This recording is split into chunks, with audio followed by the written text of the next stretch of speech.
Bendita sea la gloria de Jehová en su lugar, y bendita sea su iglesia, y bendecidos sean todos los que apartan un tiempo y abren sus oídos, abren su corazón para escuchar la palabra de Dios.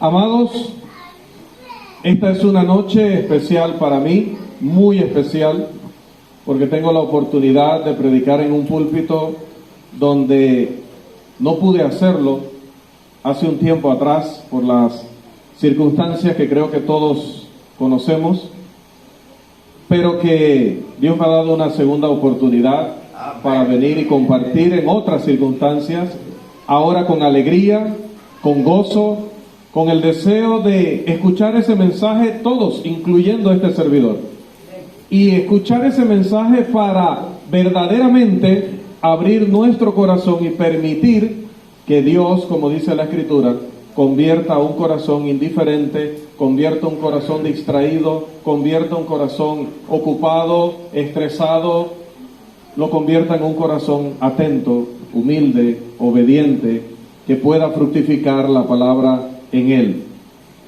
Diles a los impíos que yo quiero que vivan.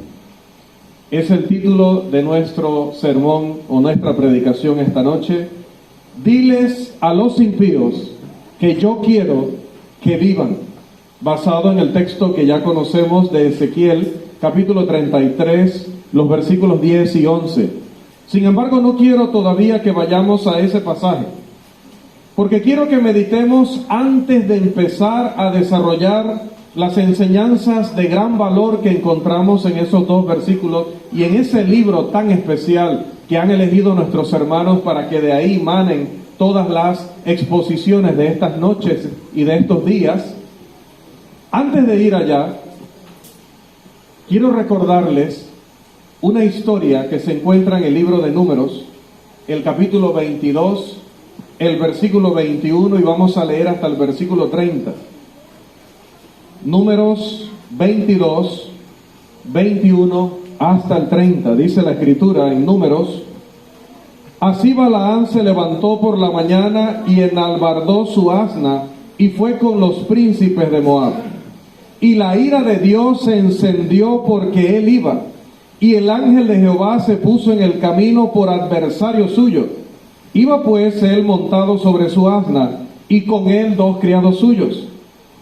Y el asna vio al ángel de Jehová, que estaba en el camino con su espada desnuda en su mano. Y se apartó el asna del camino, e iba por el campo. Entonces azotó Balaam al asna para hacerla volver al camino. Pero el ángel de Jehová se puso en una senda de viñas que tenía pared a un lado y pared al otro. Y viendo el asna al ángel de Jehová, se pegó a la pared y apretó contra la pared el pie de Balaam, y él volvió a azotarla. Y el ángel de Jehová pasó más allá y se puso en una angostura donde no había camino para apartarse ni a derecha ni a izquierda. Y viendo el asna al ángel de Jehová, se echó debajo de Balaam. Y Balaam se enojó y azotó al asna con un palo. Entonces Jehová abrió la boca al asna, la cual dijo a Balaam: ¿Qué te he hecho, que me has azotado estas 3 veces? Y Balaam respondió al asna: porque te has burlado de mí. Ojalá tuviera espada en mi mano, que ahora te mataría. Y el asna dijo a Balaam: ¿no soy yo tu asna? Sobre mí has cabalgado desde que me tienes hasta este día. ¿He acostumbrado a hacerlo así contigo? Y él respondió: no. En una ocasión, Dios habló a través de un asna para hacer volver a un profeta de su locura. No importa si nos ponemos acá adelante como predicadores, como maestros, como expositores, como conferencistas. No importa si fuimos a una escuela de predicación o a otra, si fuimos a una universidad luego de eso. No importa si tenemos 5 años o 40 años o 60 años en este ministerio. Hay una realidad que nunca va a cambiar. Nosotros, los que nos paramos aquí, que como decía el hermano, podemos venir de Veraguas o de Chiriquí o de Panamá o del extranjero, podemos hablar en el mismo idioma que usted, o podemos aprender su idioma, o podemos hablar un poco diferente o tener costumbres diferentes. Seamos quienes seamos, llevemos el nombre que llevemos, tengamos la experiencia que tengamos, tengamos los títulos que tengamos, siempre debemos recordar la lectura de Números 22. Dios dijo en una ocasión, Juan el Bautista puede levantar hijos a Abraham aún de estas piedras. Aplicándolo al texto de Números, cuando Dios necesita dar un mensaje, Él no requiere que yo sea el mejor o el más competente. Solo requiere que yo diga exactamente las palabras que Él ha hablado. Porque el poder va a estar en su palabra. El poder va a estar en su mensaje. Entonces esta noche, ni la noche anterior, ni las noches que vengan, quisiera que usted se acercara aquí porque predica al hermano tal, o porque nos dijeron que vino alguien de afuera, o porque alguien va a predicar en otro idioma, o nos va a hablar en nuestra lengua. No importa quién venga aquí y predique, siempre que predique la verdad, siempre que predique solo las palabras de Jehová, porque nosotros no somos nada. En la segunda carta a los Corintios, en el capítulo 4 y el versículo 5, el apóstol Pablo le va a decir a una iglesia que estaba subida en la soberbia, que creía que podía predicar solamente el que había sido filósofo, el que había sido poeta, el que había sido orador, el que era muy respetado entre los hombres. Pero Pablo no, porque su palabra, dice, es débil y menospreciable.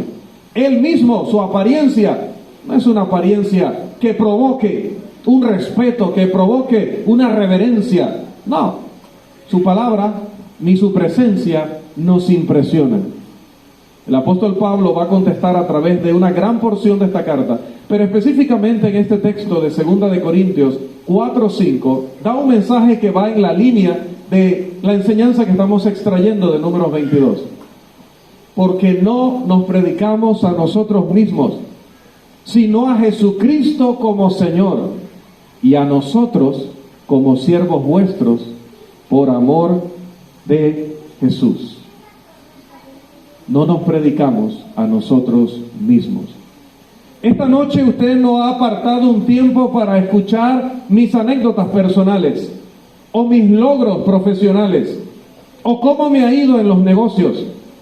Hoy usted no ha apartado un tiempo para ocuparlo porque no tenía algo mejor que hacer, no tenía otra cosa en que ocuparse, y vino alguien que tiene de parte suya toda la atención. No, cada vez que se abre este libro y se predica sobre este libro, nuestro oído y nuestro corazón deben escuchar con respeto, con temor, temblor y con reverencia, porque habla Jehová. No nos predicamos a nosotros mismos, sino a Jesucristo como Señor. Cuando vamos al libro que es el libro base de nuestra predicación y de esta campaña, Ezequiel, y nos vamos al capítulo 2 y vemos la experiencia del profeta en la misma línea de lo que estamos diciendo. El mensajero no es nada, Dios lo es todo. El expositor es un medio, es un instrumento tan válido como el otro expositor y como el otro expositor y como el otro expositor, porque siempre que siembren la misma semilla, siempre que enseñen solo estas palabras, le estará hablando a usted Dios. En esta campaña, o el domingo en la adoración, o dentro de un mes en la misma adoración, o en la siguiente campaña en otra congregación, siempre que se prediquen solo estas palabras, te está hablando el Dios Todopoderoso que se ha revelado a sí mismo en las páginas de la Sagrada Escritura. Dice este texto, Ezequiel capítulo 2, el versículo 7 en adelante, Ezequiel 2:7, les hablarás pues mis palabras, escuchen o dejen de escuchar, porque son muy rebeldes. Mas tú, hijo de hombre, oye lo que yo te hablo. No seas rebelde como la casa rebelde. Abre tu boca y come lo que yo te doy. Y miré, y he aquí una mano tendida hacia mí, extendida hacia mí, y en ella había un rollo de libro. Y lo extendió delante de mí, y estaba escrito por delante y por detrás. Y había escritas en él endechas y lamentaciones y ayes. Me dijo, hijo de hombre, come lo que hayas, come este rollo, y ve y habla a la casa de Israel. Y abrí mi boca, y me hizo comer aquel rollo, y me dijo, hijo de hombre, alimenta tu vientre, y llena tus entrañas de este rollo que yo te doy. Y lo comí, y fue en mi boca dulce como miel. Luego me dijo, hijo de hombre, ve y entra a la casa de Israel, y habla a ellos con mis palabras. Ve y habla a ellos con mis palabras. Pero para poder hablar solo la palabra de Dios, tenemos que alimentarnos mucho de ella. Y nunca será suficiente. Nunca podrá decir uno de nosotros, ya he estudiado lo suficiente, ya he crecido lo suficiente, ya sé lo suficiente, puedo ir a Río Oeste y presentar esta predicación o este sermón porque ya lo sé todo y lo domino todo. No, siempre, cada día y cada noche, como el buen y bienaventurado hombre del Salmo 1, ha de ser nuestra delicia comer la palabra de Dios. Hay una garantía que le podemos dar a las visitas esta noche.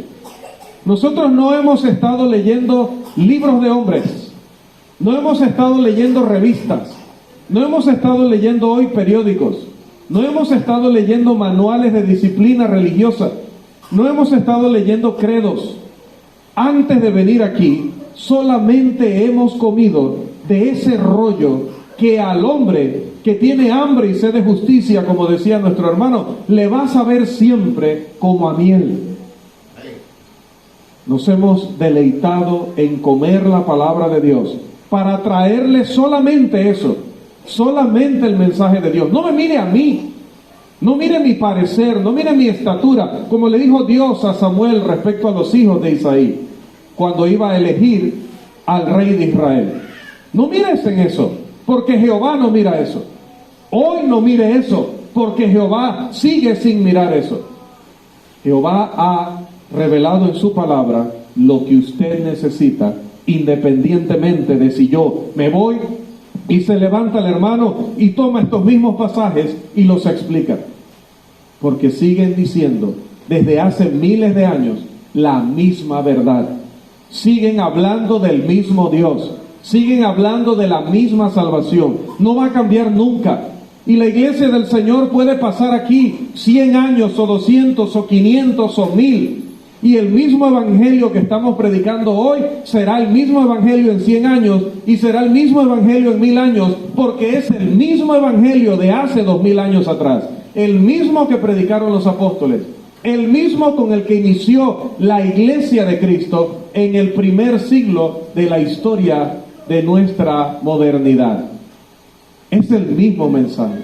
Hemos ido a tocar puertas, hemos ido a llevarle un mensaje que no es nuevo, que no lo hemos inventado, que no lo ha ideado otro hombre, que no lo hemos descubierto hoy o hace 30 o 40 o 70 años atrás.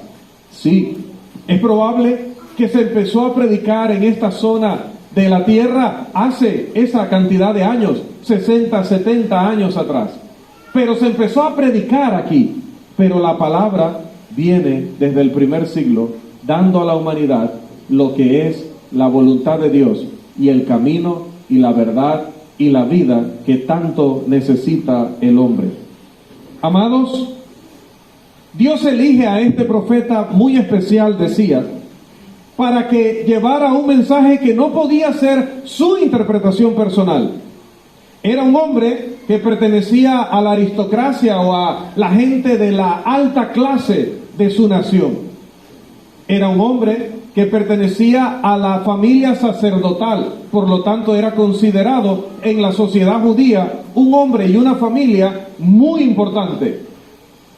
Pero a pesar de que era un hombre importante, de una familia importante, a pesar de que él venía de una función o una tarea que era muy especial en el pueblo de Dios, que no cualquiera podía ejercer, sino solo aquellos a los que se les había concedido por nacimiento, por derecho de nacimiento y por instrucción de la ley de Dios. A pesar de tener todas esas cualidades, como tendrá cualidades cada uno de los expositores que viene a este púlpito, Dios no hace su trabajo mejor porque sea sacerdote, o porque sea rey, o porque sea apóstol, o porque sea pescador.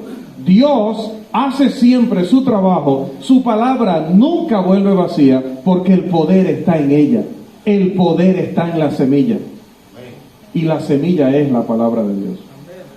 Dios elige a este hombre, pero primero le dice, antes de que les puedas hablar, y ese mensaje pueda ser poderoso, ese mensaje pueda convencer, ese mensaje pueda cambiar, ese mensaje pueda tener mi firma, que cuando se prometa algo a través de ese mensaje, la persona sepa que eso se va a cumplir, porque eso lo ha dicho Jehová, tiene que estar respaldado por mí.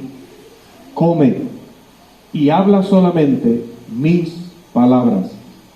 En la iglesia del Señor no le vamos a hablar de credos, filosofías, tradiciones, ni vamos a hablar durante todos estos valiosos minutos que usted nos está dedicando de la situación en Ucrania y Rusia, o de la caída del dólar o del euro, o de lo que está pasando ahora mismo en Perú o en Argentina, ni siquiera en Nicaragua.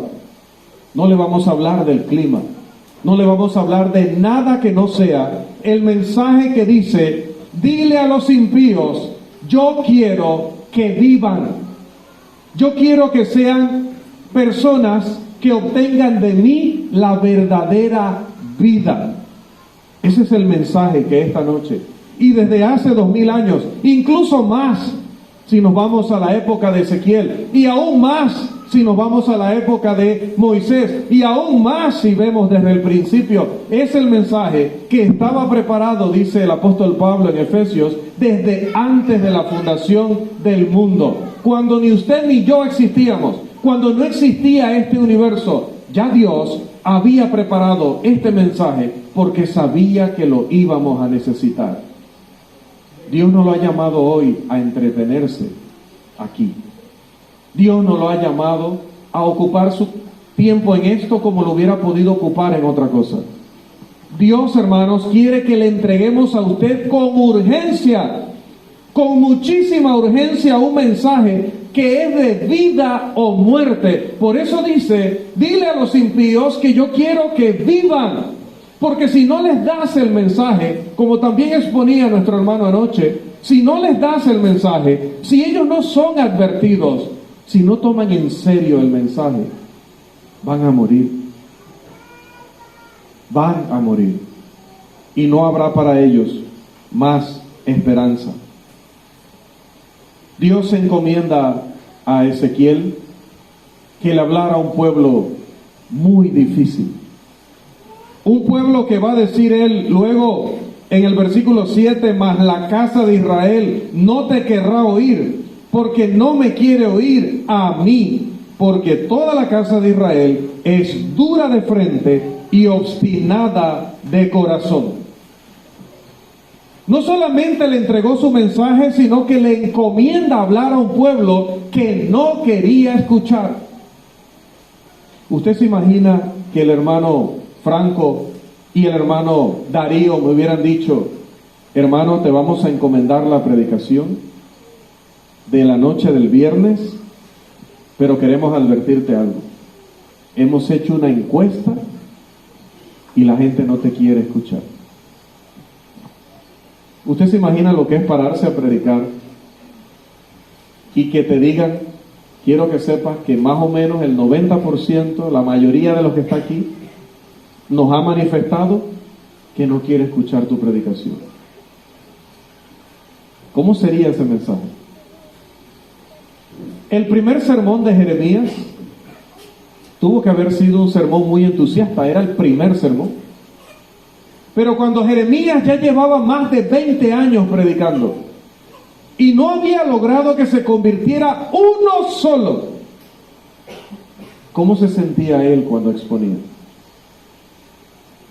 Otra vez, si Jeremías, y lo creo así, consideraba, al igual que este servidor, que no somos nada y que todo está en el mensaje, hay que seguirlo predicando hasta que por lo menos uno quede aquí escuchando, aunque sea uno.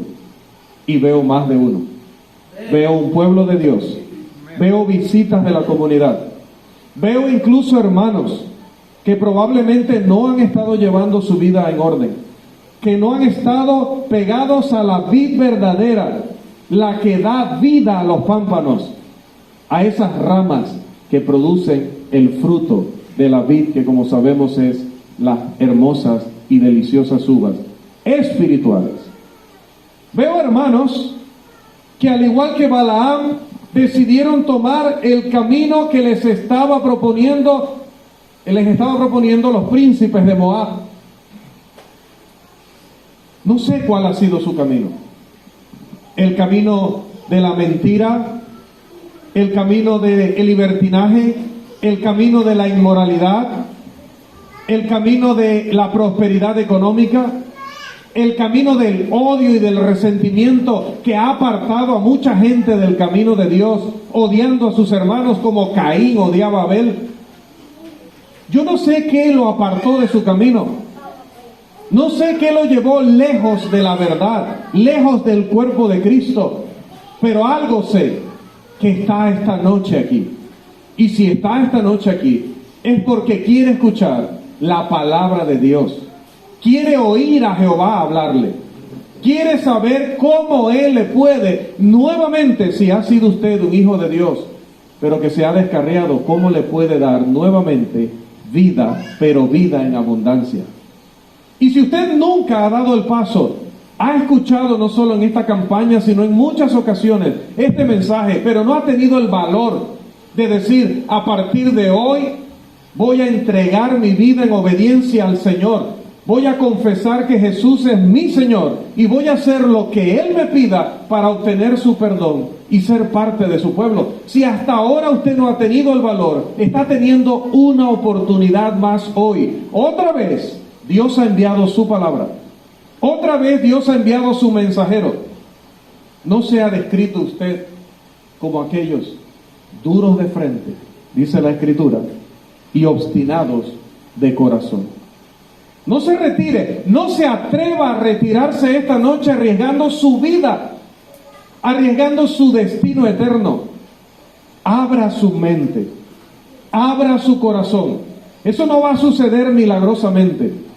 Usted y yo tenemos que tomar la decisión. Jesús dice en Apocalipsis capítulo 3, versículo 20, he aquí yo estoy a la puerta y llamo. Si alguno oye mi voz y abre la puerta de su corazón, entraré a él. No va a entrar a la fuerza, no va a entrar milagrosamente. Este mensaje no va a tener un efecto si tú no tienes un corazón honesto, humilde, que diga: el creador de todas las cosas, el que me da la vida, el que le da la vida a mis hijos, el que me da el pan de cada día, el que permite que salga el sol, el que permite que llueva sobre mi día a día, porque me ama, me está invitando una vez más. Dile a los impíos que yo quiero que vivan. Amados, yendo a nuestro pasaje clave de la campaña y de este sermón, Ezequiel, capítulo 33, los versículos 10 y 11, por favor, nos ubicamos allí. Ezequiel capítulo 33, los versículos 10 y 11. Si usted está cerca de alguien que nos está visitando y no tiene una Biblia, lleve su Biblia, amado hermano. Ya usted ha leído este pasaje, lo estudiamos ayer con el hermano. Llévele su Biblia, siéntese al lado de esa persona, que esa persona pueda leer también esta palabra de Jehová. Tú pues, hijo de hombre, di a la casa de Israel: vosotros habéis hablado así, diciendo: nuestras rebeliones y nuestros pecados están sobre nosotros, y nos han consumido, y a causa de ellos, somos consumidos. ¿Por qué pues, o cómo pues, viviremos?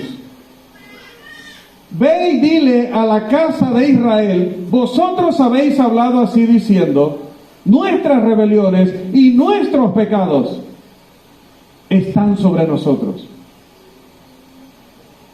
Cuando leemos estas palabras, podemos pensar en un pueblo que está humildemente reconociendo, humildemente aceptando que ha fallado para buscar la cura, para buscar la salvación en su Dios. Pero cuando leemos la pregunta que hacen al final, nos damos cuenta de cuál fue la intención de las primeras frases. El primer punto que quiero compartir con usted hoy es la situación desesperada del pecador castigado. La situación desesperada del pecador desesperado. Estos israelitas a quienes les estaba hablando, les tenía que hablar Ezequiel, aquellos que habían sido sacados de su nación, ¿sí? Voy a hablar un poquito de historia para que nos ubiquemos. La nación de Israel, la verdadera nación de Israel, ¿sí? No ese refresco sintético que ocupa hoy y que ha robado y sigue robando tierras que no le corresponden, aunque ese es tema de otra predicación. Pero no esa nación mezclada, no judía, no descendiente de Abraham, que ocupa hoy esa franja, pero la de aquellos años, de los tiempos bíblicos, la que sí era el auténtico pueblo de Dios, la auténtica nación de Israel, los auténticos descendientes de Abraham, que podían decir: busquen el libro de la genealogía, yo soy hijo de José, hijo de Leví, hijo de Zabulón, hijo de tal de la tribu de Neftalí. Esos eran los verdaderos israelitas. Hoy no lo pueden hacer, no son verdaderos israelitas y no tienen derecho a esas tierras. Pero dije que ese es tema de otra predicación. En el tiempo en el que se dan estas palabras de Ezequiel 33, había pasado una desgracia en la vida de estas personas que eran del pueblo de Dios, que eran el pueblo de Dios. Sus reyes o su rey se había aliado con una nación extranjera a la cual aborrecía Jehová, Egipto, por su idolatría, por su soberbia. Dios tenía a Egipto destinada a un juicio, pero el rey de Israel, que debía rendirle tributo al rey de Babilonia, estaría al otro lado. Esto es difícil explicarlo a veces sin el mapa y todo esto, pero tratando de resumir muy brevemente esa historia, debía estar sujeto y debía respetar que para ese tiempo la voluntad de Dios era que Nabucodonosor, el rey de Babilonia, creciera en gloria de los hombres. Era el plan de Dios. Dios iba a usar a Nabucodonosor para cumplir sus propósitos. Por lo tanto, él debía crecer, porque Dios pone y quita reyes, porque no hay nadie que esté en puestos de autoridad si no lo ha permitido Dios. Y Nabucodonosor era el hombre elegido por Dios para cumplir muchos propósitos en el mundo antiguo, en esa época. Pero Israel, en lugar de respetar ese plan de Dios, ese propósito de Dios, dijo: no, ya yo no quiero someterme a ellos, mejor me voy a someter a Faraón, porque Faraón me ofrece ciertos beneficios particulares, porque me cae mejor, porque vive más cerca, porque de por sí de alguna vez vinimos de allí. Así que mejor hago alianza con Egipto, aunque Dios me ha dicho que me someta a los babilonios. Y por más advertencias que a través de Jeremías y de otros profetas Dios le hizo a la nación, como eran, como leímos, duros de frente, obstinados de corazón, persistieron en apoyar a ese rey o a ese faraón con el cual Dios no estaba. Y dice la Escritura que levanta Dios a Nabucodonosor contra Faraón y lo derrota. Y cuando somete a Faraón, Nabucodonosor dice: ahora voy a hablar con este pueblito que, creyendo que estaban protegidos por el gran faraón de Egipto, me estaba desafiando. Y dice la historia y dice la Escritura también que llega este rey, somete a la ciudad de Jerusalén, la conquista y lleva, hermanos, al pueblo cautivo a su nación. Los babilonios eran crueles cuando tomaban cautivos, cuando tomaban presos para llevarlos a su nación. Porque en ese tiempo, hermanos, cuando esto se hacía, se enganchaba, como los asirios, con garfios por la nariz o en el cuerpo, con correas, como si fueran animales. Y tenían que ir en fila miles de kilómetros. ¿Cómo usted cree que llegaban esas personas a aquella nación? No había metro, no había avión, no había tren, y no había suficientes animales ni carretas para poder transportarlos a todos. Así que los llevaban como si fueran ganado, miles de kilómetros, durante meses, hasta que llegaron a Babilonia. Y tal como lo había profetizado también el profeta Daniel, estuvieron allá por un periodo de 70 años. A esas personas que habían sido sacados de su tierra, que habían perdido todo, toda una vida. Imagínense que el día de mañana llegaran aquí y les dijeran a todos que tienen que ser desalojados y que tienen que ir a un país extranjero, que esperen, bueno, en este tiempo sí, un transporte que les va a recoger a todos aquí, pero que tienen que abandonar sus pertenencias, sus casas, sus tierras, sus animales, porque el gobierno ha decretado que tienen que ir a otro país donde personas que no hablan su idioma, que no hablan ni siquiera español, con los que no van a poder comunicarse fácilmente, de costumbres que detestamos, que no tienen nada que ver con nuestras costumbres, incluso ateos.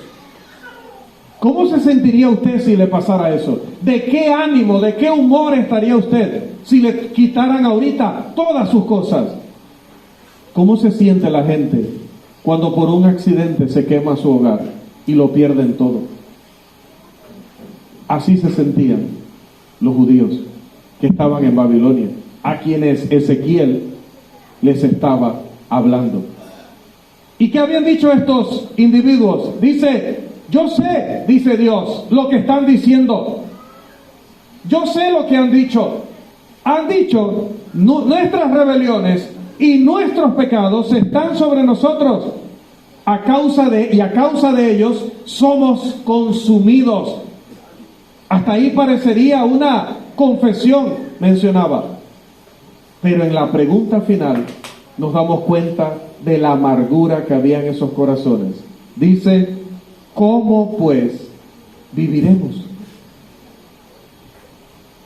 Si usted se lee todo el capítulo 33, que lo invito a hacerlo, no ahorita, más tarde, va a notar que el pueblo había dicho que para ellos la predicación de Ezequiel era como cuando alguien venía y te cantaba décimas, cuando alguien venía y te declamaba una poesía. La gente se reunía así como estamos reunidos esta noche, pero no como quien dice: palabra de Jehová, palabra de Jehová, palabra de Jehová es esta, vamos a escuchar. lo que tiene que decir nuestro Dios. No con esa actitud, no con esa mentalidad. Dice que cuando Ezequiel se ponía a predicarles, ellos lo escuchaban como quien escucha a alguien que te declama una poesía o que te canta una canción. A ver, ahora cántate otra. Pero si les estoy hablando de vida y muerte, les estoy hablando de salvación, les estoy hablando del Dios Todopoderoso, les estoy hablando de salvación eterna o condenación eterna. Sí. Ahora cántate otra. Está bien entretenida, cántate otra. Se burlaban, menospreciaban. ¿Y sabe por qué? Porque habían dejado de creer. O creían que Dios ya había perdido su poder, o creían que Dios los había desechado para siempre, o creían, como parece ser por sus palabras, que habían pecado hasta un grado del que ya no había regreso.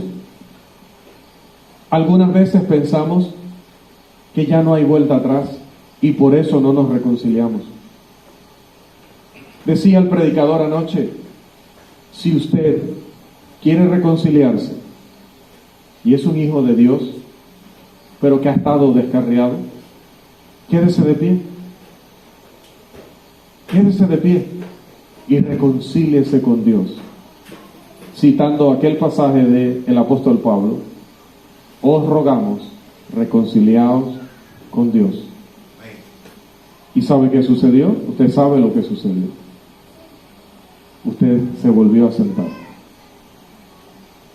Porque no necesitaba ese perdón, porque no necesitaba reconciliarse con Dios. No, porque quizás tenemos la idea equivocada de que hemos llegado a un punto de nuestra vida del cual ya no hay regreso. Es que ya yo no puedo dejar ese negocio, yo no puedo dejar esa mujer, yo no puedo dejar ese hombre, pero es que hay hijos de por medio, pero es que entonces ¿de qué voy a vivir? Pero es que la vergüenza de volver, pero es que cómo me van a mirar los hermanos, pero es que ya veo cómo me miran algunos, es que si me quedo de pie todos se me van a quedar mirando. Mientras tengamos esa mentalidad, tendremos la misma mentalidad de estos que habían sido castigados en sus pecados, pero que ahora la desesperación los había llevado a la incredulidad. Ya no creían que Dios, que es grande en misericordia, Dios clemente, Dios de amor, Dios de perdón, podía borrar cualquiera de los pecados que ellos hubieran cometido. ¿Cómo no lo iban a creer? ¿Cómo habían llegado a tal decepción, a tal frustración, a tal depresión de pensar que ese Dios que los sacó de Egipto con mano poderosa, derramando plagas sobre la nación en ese momento más poderosa del mundo, ese Dios que dividió el mar rojo para que ellos pudieran pasar en seco, ese Dios que durante 40 años les proveyó una nube que hacía que el sol no los matara en el desierto, y una columna de fuego de noche para que las bajas temperaturas del mismo desierto no los mataran. Que sus túnicas, las mismas con las que salieron de Egipto, no se desgastaron ni un poquito en 40 años. Que las sandalias que llevaban sus pies en 40 años nunca se rompieron, nunca se desgastaron, nunca necesitaron otra.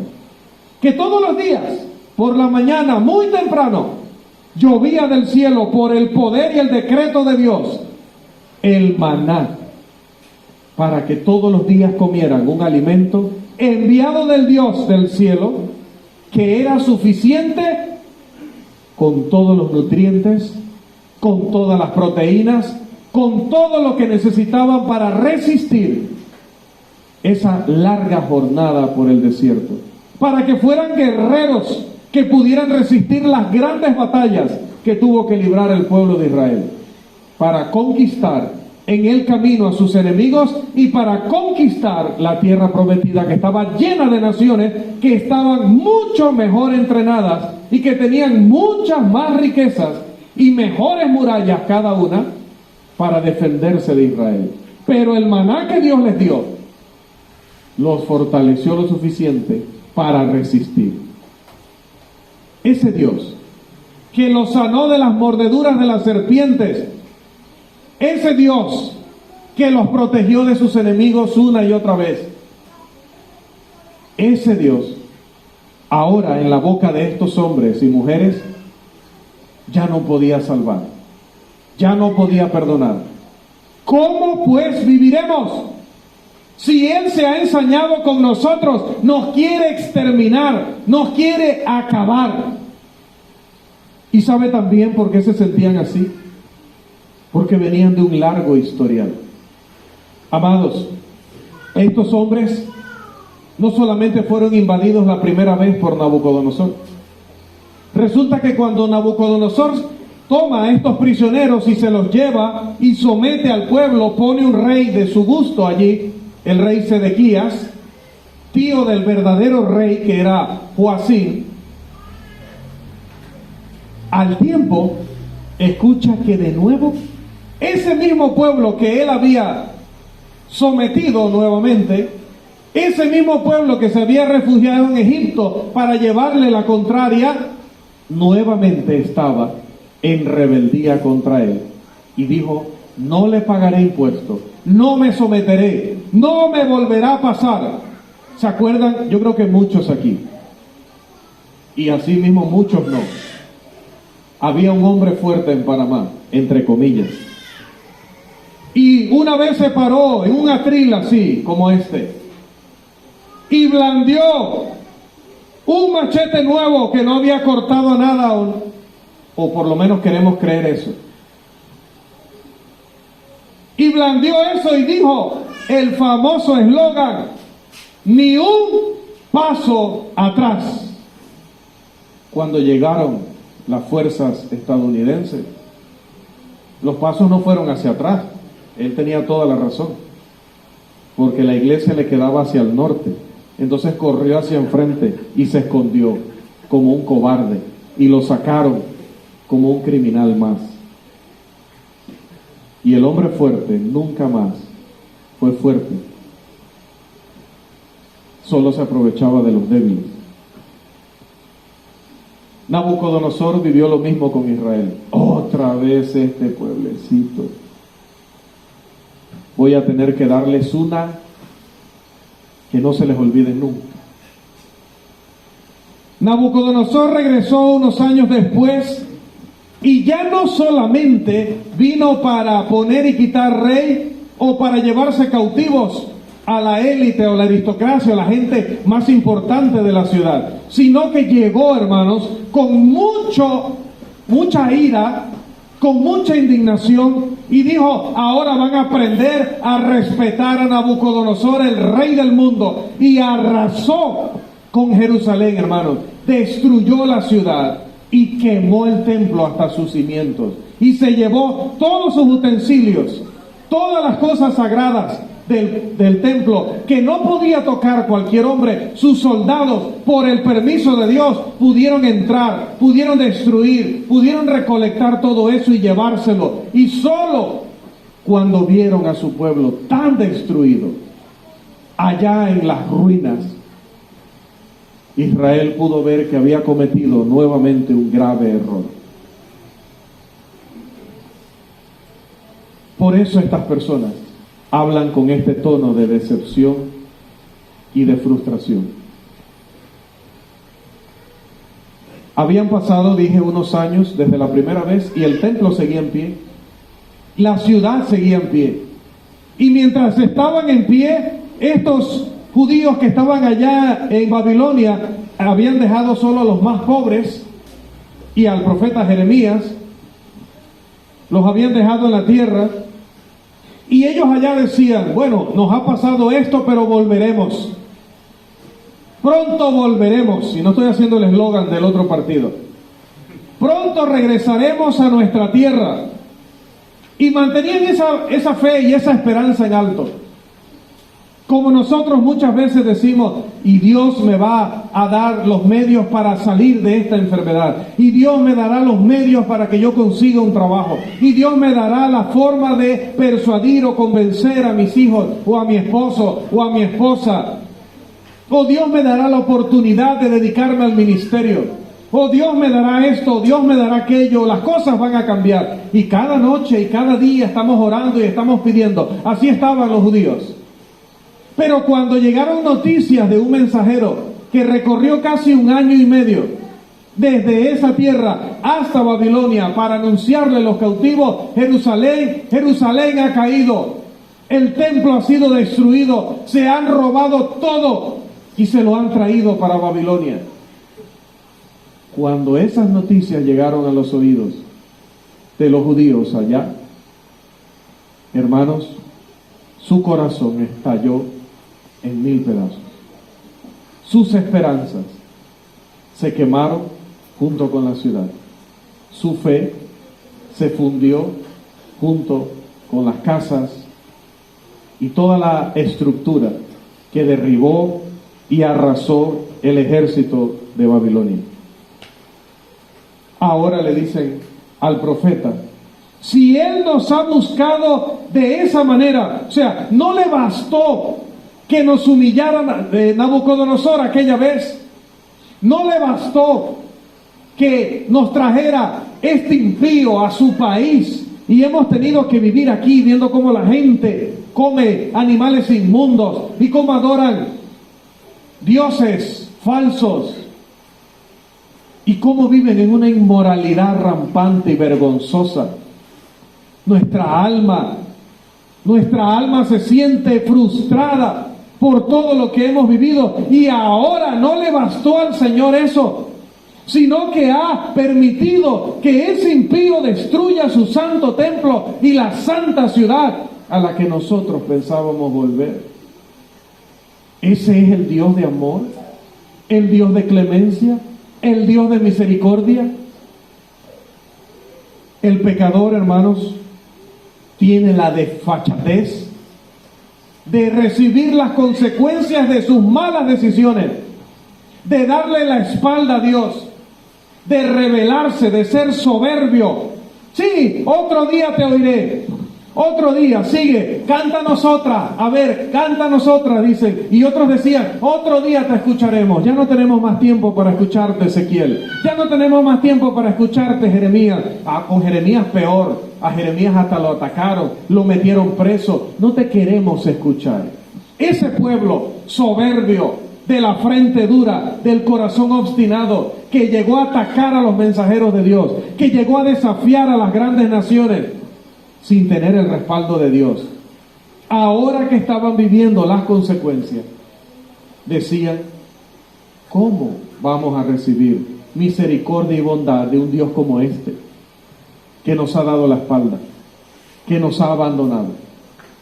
Ni siquiera su templo, que le prometió a Salomón, ahí estará mi nombre, y cada vez que pidan algo desde allí, yo escucharé desde los cielos. Ha permitido que destruyan ese lugar. Le dicen a Ezequiel, a otro con ese mensajito tuyo. El hombre, como dice Efesios capítulo 2, versículo 1, en el momento que decide alejarse de Dios tomando las peores decisiones,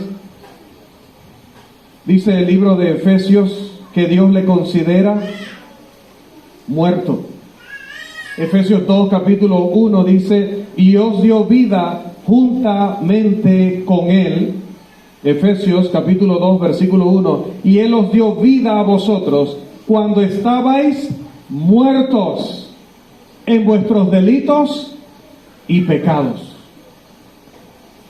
Además de eso, dice la Escritura en Romanos capítulo 3, versículo 23, cuál es la condición del hombre en pecado, sea el que nunca ha obedecido el Evangelio, o sea el hermano que se ha enfriado, que ha sido infiel durante todo este tiempo. ¿Cuál es su condición? Dice Romanos 3, 23, por cuanto todos pecaron y están destituidos. de la gloria de Dios. Y finalmente, aunque podríamos decir muchas más cosas, dice también la Escritura en el libro de Isaías, capítulo 59, versículo 2, un pasaje que yo creo que conocemos bien, quizás hasta de memoria. Dice la Escritura: pero vuestras iniquidades han hecho división entre vosotros y vuestro Dios, y vuestros pecados han hecho apartar su rostro de vosotros para no oír.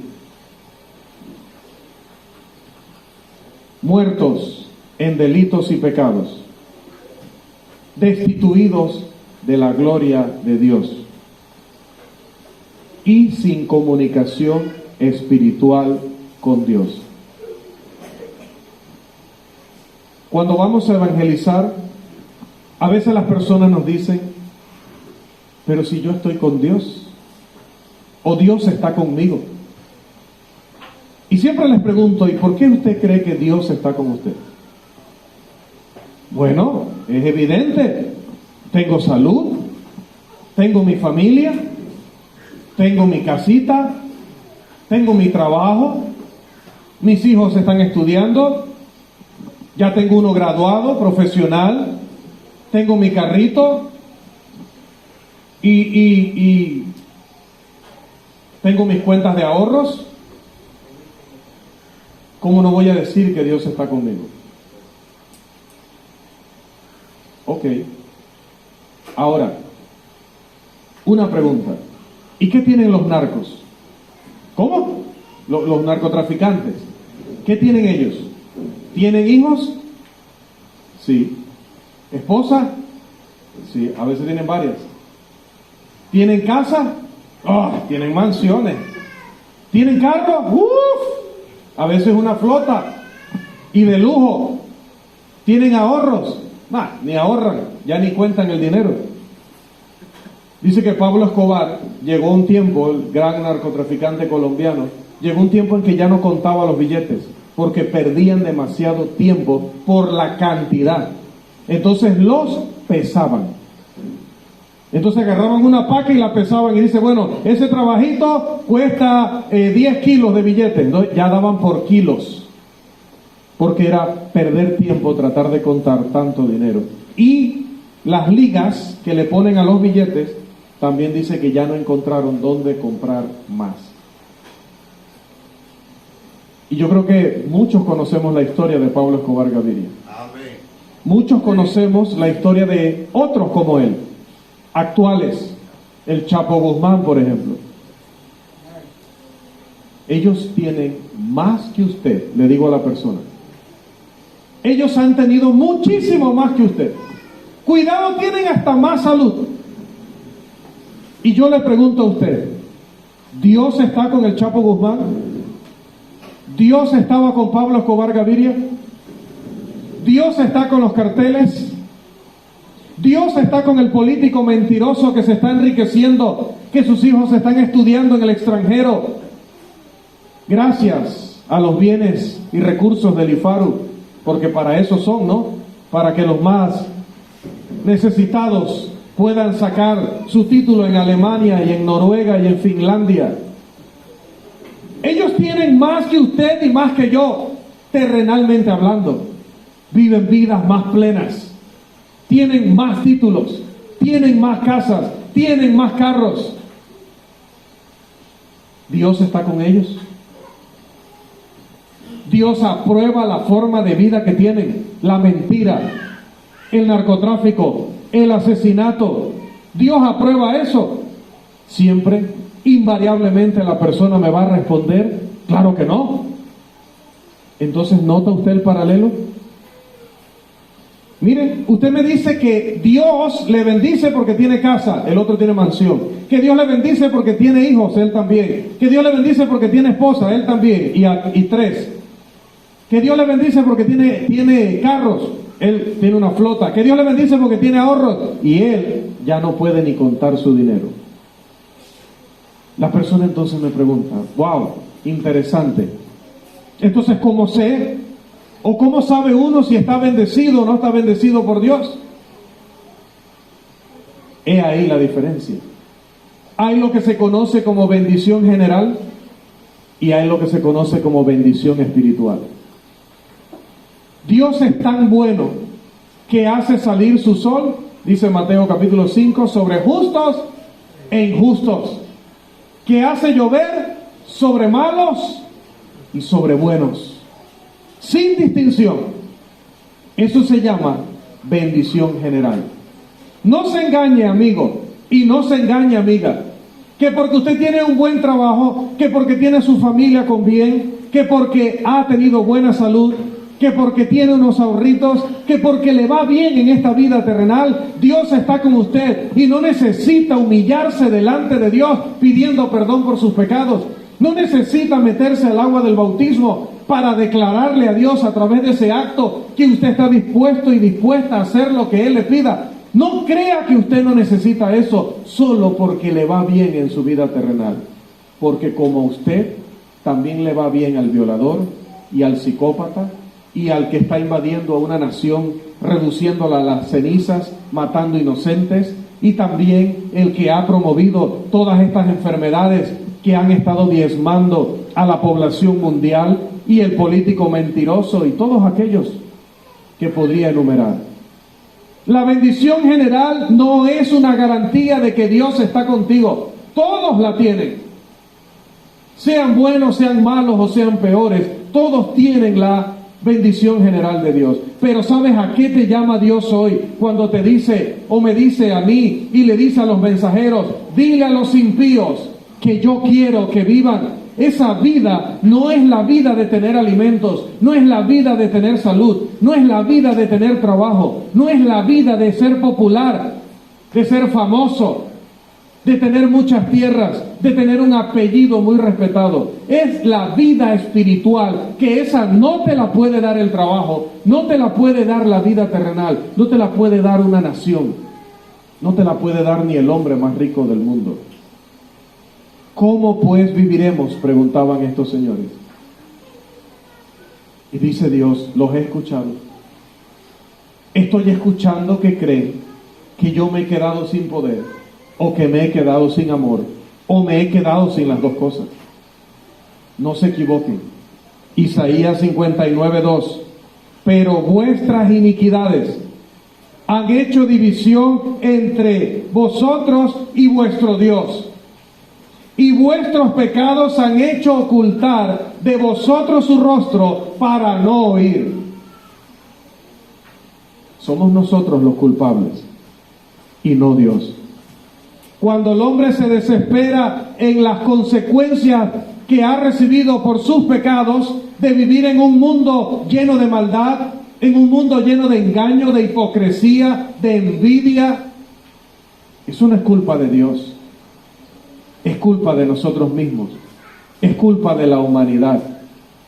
Pero otra vez decía, el hombre ha tenido la desfachatez de cometer el pecado, traer las consecuencias del pecado, y cuando vive las consecuencias del pecado, echarle la culpa a Dios.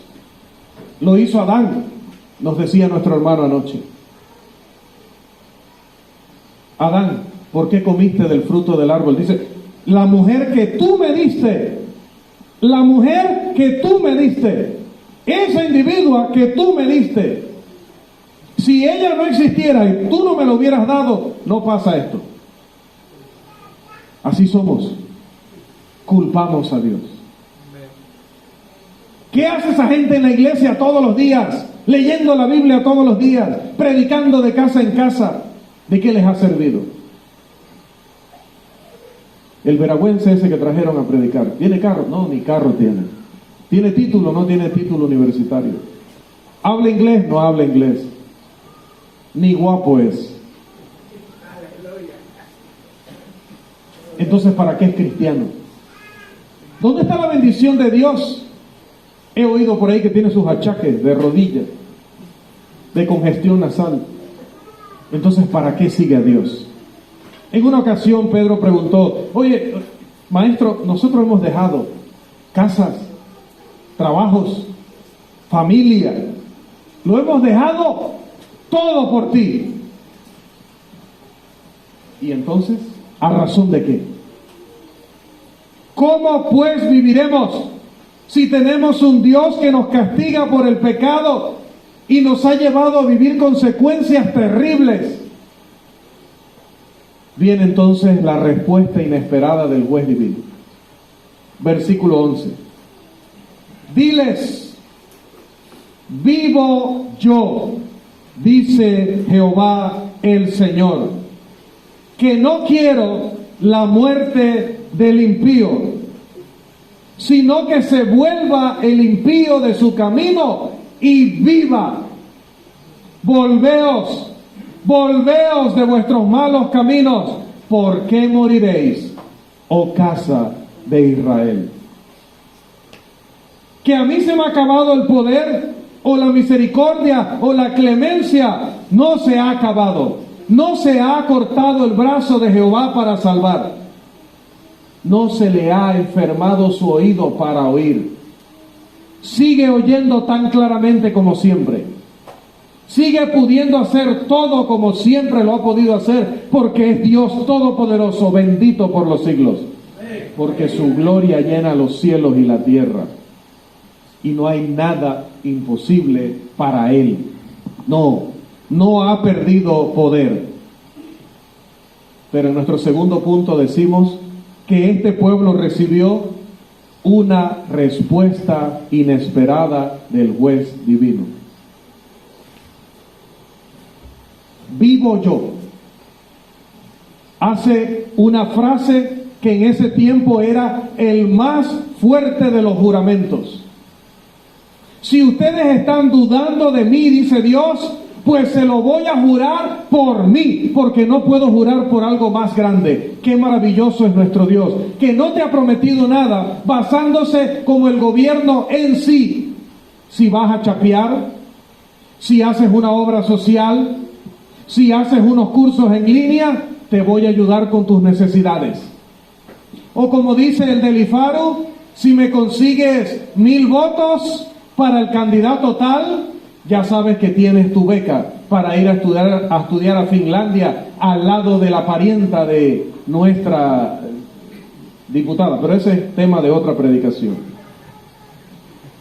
El hombre te dice así: te voy a dar esto, pero quiero esto otro a cambio. Te voy a dar esto, pero tienes que cumplir esto y aquello. Dios preparó un plan de salvación desde la eternidad, antes de que tú y yo pudiéramos hacer algo para ganarnos eso. No nos lo podemos ganar. No te puedes ganar la salvación. No la puedes comprar.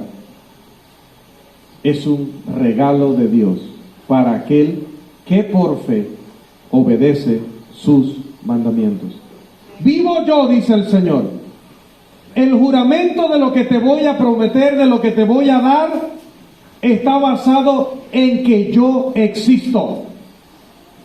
El Todopoderoso que mantiene ese aliento de vida por el que estás hoy aquí esta noche, ese que mantiene este planeta exactamente en el punto que tiene que estar. Usted sabe que la ciencia ha encontrado que si la Tierra se inclinara 1 grado más, podría quedar congelada de un lado, o si se inclinara del otro lado, se podría quemar.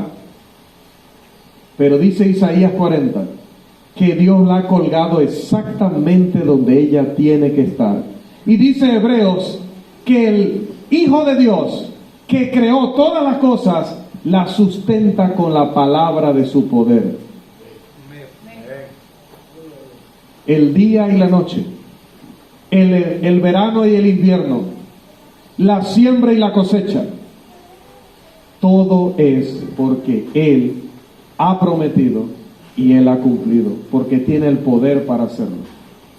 Vivo yo, dice Jehová el Señor, que no quiero la muerte del impío. Me llama mucho la atención que cuando por dirección del Espíritu Santo Ezequiel escribió la palabra quiero, había otros términos en el idioma que él hablaba, que era el idioma hebreo.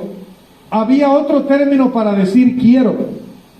Pero por dirección del Espíritu Santo, Ezequiel elige un término que no voy a pronunciar aquí porque usted no me enseña su lengua y yo no le voy a enseñar hebreo. Es lo justo. Usa un término que significa: yo no tengo ansias de ver destruido al impío. Amados, esta es una palabra de la que se pueden hacer 1000 sermones. Yo no tengo ansias de ver destruido al impío. Amada visita, yo no sé si es la primera vez que usted viene o ha venido en otras ocasiones y ha rechazado el regalo de Dios. Pero Dios te dice, aunque hayas hecho eso aquella vez, hoy nuevamente te digo, no tengo ansias de destruirte, de castigarte, de sentenciarte. Yo no sé, amado hermano, que te enfriaste, que te desanimaste, no sé tus motivos. Tú sabes que tus motivos son irrelevantes, no importa qué motivo menciones, porque no hay nada más grande que la salvación tan grande que dice Hebreos capítulo 2 que Dios nos ha concedido. Cualquier excusa que hayas tenido, no importa, Dios te dice, así haya sido la excusa más pobre, así no hayas tenido ningún tipo de justificación, aunque sea lógica, te digo hoy nuevamente, yo quiero que vivas. No te quiero ver en la miseria, no te quiero ver arruinado. Dios ha prohibido la relación homosexual y el hombre no lo ha entendido. ¿Y qué ha traído eso? Ha traído el ataque frontal hacia el hogar y hacia la familia. Ha traído el SIDA, ha traído la viruela del mono, que ahora la callaron, dijeron, ya no hablen más de eso, porque si hablan de eso ya nadie va a querer ser homosexual, porque están diciendo que el 85-90% de los que tienen eso es porque han tenido una relación homosexual. Cállense, ya no digan más eso. Y como los que dirigen la ONU, y como los que dirigen la OEA, y como los que dirigen un montón de organizaciones son homosexuales, se han callado. Como los que dirigen Disney, como los que dirigen los medios de comunicación, son homosexuales, se han callado, y la viruela del mono ha desaparecido. El mono está contento también. Dios ha querido librarnos de desgracias. Dios ha querido librarnos de dolores de cabeza, de aflicción. Dios ha querido que nosotros tengamos vida y la tengamos en abundancia, y lo hemos rechazado, le hemos dicho no, hemos descuidado o no nos hemos comprometido con Él como debe ser. Te está llamando a través de su evangelio y le has dicho no. Cada vez que no te quedas de pie, le estás diciendo a Dios no. Cada vez que te retiras de aquí sin haber tomado la decisión, le estás diciendo a Dios no. Cada vez que escuchas el evangelio y piensas que haces bien con darle una oportunidad al hermano de explicarte unos minutos la palabra de Dios y te sientes bien. Hoy le di al hermano, al predicador de ahí, le di unos minutos para escuchar la palabra de Dios y te sientes como que hiciste una buena obra. Ten cuidado, porque cuando ese hombre se retiró sin que tú hubieras tomado la decisión, le dijiste a Dios no. Y eso es serio. Cada vez que hacen campaña, yo quiero que vayan a mi casa y me prediquen. Cada vez que eso pasa y no tomas la decisión, le estás diciendo al Todopoderoso, que tiene tu vida en sus manos, no quiero.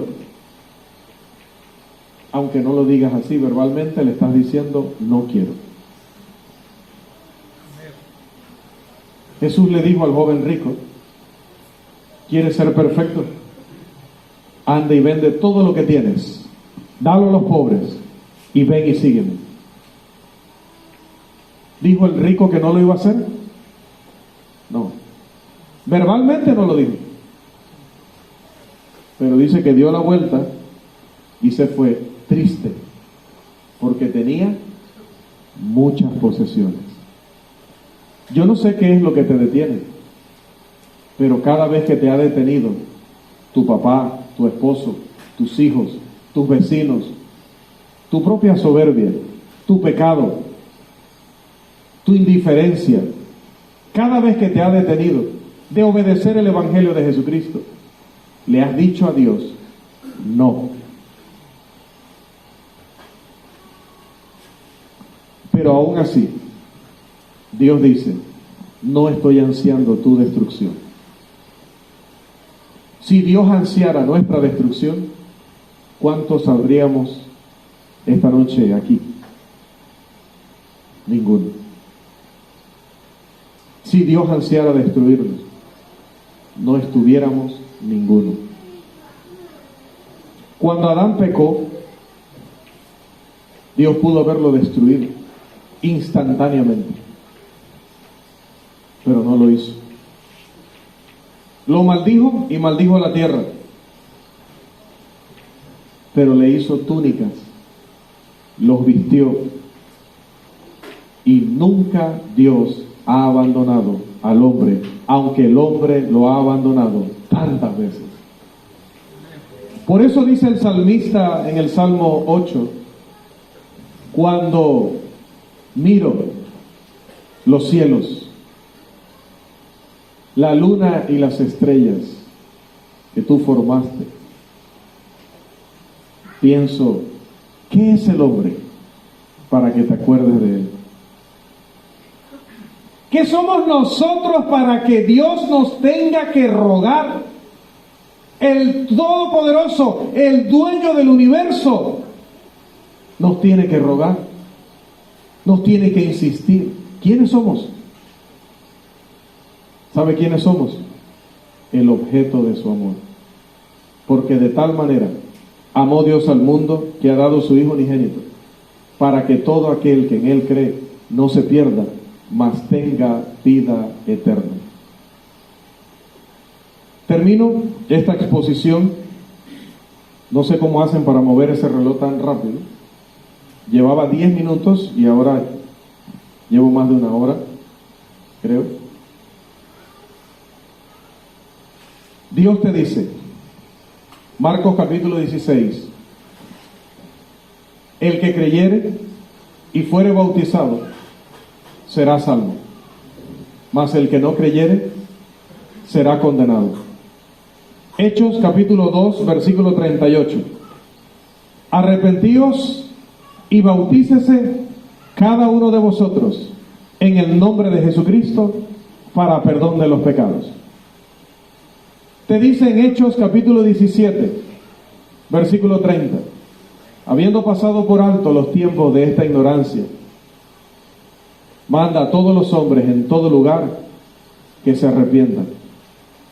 Te dice en Romanos capítulo 10 versículos 9 y 10 que si confesares con tu boca que Jesús es el Señor y creyeres en tu corazón que Dios le levantó de entre los muertos, serás salvo. Y te dice en ese mismo libro de Romanos capítulo 10 versículo 17 que la verdadera fe viene por oír, pero oír el rollo que comió Ezequiel, oír las palabras de Dios que te dicen, si oyes el Evangelio, crees en el Evangelio, te arrepientes de tus pecados, confiesas que Jesús es tu Señor delante de los hombres y te sumerges en las aguas del bautismo, según lo enseña el Nuevo Testamento, serás salvo. Dios te va a perdonar todos tus pecados. Dios te va a adoptar en su familia espiritual. Vas a ser parte de la iglesia del Señor. Y Jesús prepara una mansión para ti en el cielo. Y si eres hermano, desanimado, apartado, disciplinado, tienes la oportunidad de recuperar todas esas bendiciones, todas esas promesas que son tuyas, es tu herencia.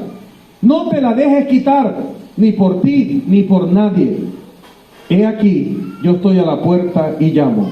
Si oyes el Evangelio, crees el Evangelio, te arrepientes, confiesas a Jesús como Señor y te bautizas en su nombre para el perdón de los pecados, Dios te va a perdonar todo, absolutamente todo. Volveos de vuestros malos caminos, porque yo no quiero la muerte del impío, sino que el impío se vuelva de su camino y viva. Y viva. Hoy tienes la oportunidad y vamos a llamar al director de cantos para que nos dirija un himno de invitación y nos vamos a poner de pie, por favor. Y tienes una nueva oportunidad de decirle sí al Señor, de decirle sí a tu Dios. Por favor, os rogamos, no le digas otra vez que no. Hermano él.